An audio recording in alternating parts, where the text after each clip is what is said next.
नहार को पता चलेगी उस आत्मा की सच्चाई, जिससे नहार करेगा उस आत्मा से सवाल। रूही और नहार की मदद करने के लिए आगे आएंगे पंडित जी,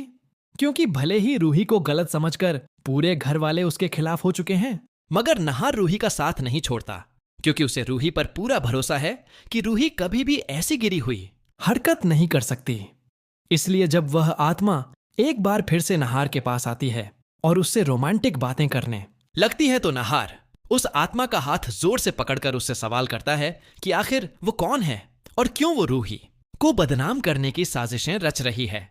क्योंकि नहार को तो पहले दिन से ही उस आत्मा पर शक हो गया था। और नहार यह बात भी अच्छे से जानता था कि ऐसे हालात में रूही कभी भी नहार के साथ रोमांटिक बातें नहीं करेगी, जिससे नहार का सवाल सुनकर उस आत्मा को समझ नहीं आता कि अब वह क्या करे। और फिर नहार उससे कहता है कि वह अब चाहे कितना भी बड़ा नाटक कर ले, मगर नहार किसी भी हाल में उसके छलावे में नहीं आने वाला, जिससे उस आत्मा को कुछ नहीं सूझता और वह पलक झपकते ही नहार के सामने से गायब हो जाती है, जिसे देखकर नहार के पैरों तले जमीन खिसक जाती है और उसे समझ आ जाता है कि वह लड़की कोई आम इंसान नहीं बल्कि एक भूत है। इसीलिए वो आसानी से रूही का रूप लेकर रूही को घर वालों के खिलाफ करती है।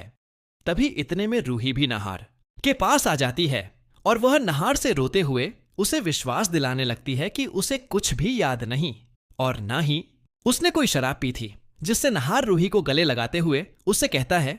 उसे रूही पर पूरा यकीन है कि रूही कभी भी ऐसा काम नहीं कर सकती। जिसके बाद नहार रूही को बताता है कि चीजें उतनी आसान नहीं जितना वह समझ रहे थे, क्योंकि इस बार रूही के खिलाफ यह षड्यंत्र दादी या घर का कोई सदस्य नहीं बल्कि एक आत्मा रच रही है, जिसे सुनकर सुनकर रूही को एक बड़ा झटका लगता है और वह नहार से सवाल करती है कि आखिर ऐसा कैसे हो सकता है।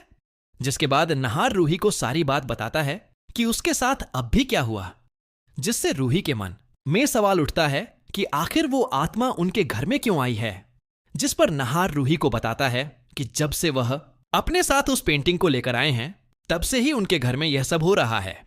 इसलिए जब नहार उस पेंटिंग को घर से बाहर करने का फैसला करता है, तो उस पेंटिंग के पास जाने पर वह आत्मा नहार से कहती है कि वह नहार को हासिल करने के लिए इस घर में आई है, इसलिए बिना नहार को ले जाए वह इस घर से नहीं जाएगी। जिससे नहार को उस आत्मा पर काफी गुस्सा आता है। लेकिन जब नहार गुस्से में उस तस्वीर को दीवार से उतारने की कोशिश करता है, तो वह पेंटिंग दीवार से हिलती तक नहीं है, जिससे नहार को कुछ समझ नहीं आता। मगर तभी नहार को ध्यान आता है कि यह पेंटिंग रूही ने पुराने घर में बनाई थी, इसीलिए हो ना हो यह आत्मा उसी जगह से यहां आई है।